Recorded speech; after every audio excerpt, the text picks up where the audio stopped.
ലാലേട്ടൻ പറഞ്ഞ ഒരു ഡയലോഗ് ഇപ്പൊ ബിഗ് ബോസിൽ ഈ അടുത്തായിട്ട് ഞാൻ ഒരു റീല് കണ്ടതായിരുന്നു. തിരിച്ച് ബിഗ് ബോസ് കൊണ്ടിടാനുള്ള പരിപാടിയാണ് അല്ലല്ല അല്ലല്ല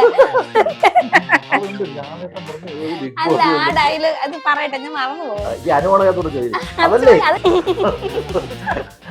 കവലയൂരിന്റെ ഒരേ ഒരു സെലിബ്രിറ്റി. ബിഗ് ബോസില് അനുമോളുടെ PR-ന്റെ കാര്യം ഇപ്പൊ ഭയങ്കര ചർച്ചയായിട്ട് പൊക്കോണ്ടിരിക്കുക. എന്താ ചോദ്യം വരാത്തത്? നല്ല പൈസ കൊടുക്കണോ? 16 ലക്ഷം എന്നാണ് ഇപ്പൊ പറയുന്നത്. അവളെ സ്വഭാവം വെച്ച അവളെ അർത്ഥമാക്കി ഒപ്പുവയ്ക്കാത്ത ഒരു പെണ്ണാണ്, സീരിയസ് ആയിട്ട്.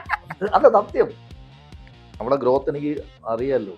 അവൾ ആദ്യം സ്റ്റാർമാജിക്ക് വരുമ്പം ഡയറക്ടർ വെച്ച് ഇത് ഏത് ഇതിലുള്ള സീരിയലുള്ള വെച്ചെന്നാണ് എനിക്ക് അറിയില്ലായിരുന്നു. നമ്മളിപ്പം ISR ഞാൻ പോയിരുന്ന കിടിലായിട്ട് റോക്കറ്റ് ഇടുമെന്നല്ലല്ലോ പറഞ്ഞത്.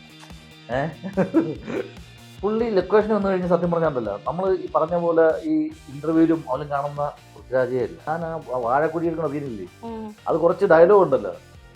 അപ്പം ഞാൻ വെച്ച് പുള്ളി ഇവിടെ വന്നിട്ട് നോക്കണം, തിരക്കുള്ള മനുഷ്യനല്ലേ. നമുക്ക് പുള്ളി ഒത്ത കാണാൻ അറിയാം. നിഖിലെ ബേസിക്കലി പാവമുണ്ട്. നിഖില ഭയങ്കര ഓപ്പണാണ്, എന്തുണ്ടെങ്കിലും തുറന്ന് ചോദിക്കും. സ്കിറ്റ് കാണാൻ വേണ്ടി പ്രൊമോഷന് വേണ്ടി പോയിരുന്നപ്പോഴത്തേക്ക് നിഖില ചോദിക്കുകയാണ് എൻ്റെ അടുത്ത്, ചേട്ടാ നിങ്ങൾ ഈ സ്കിറ്റ് ചെയ്യുമ്പോൾ ഇത് ആൾക്കാർ ചിരിക്കും നിങ്ങൾ എങ്ങനെ അറിയൂ?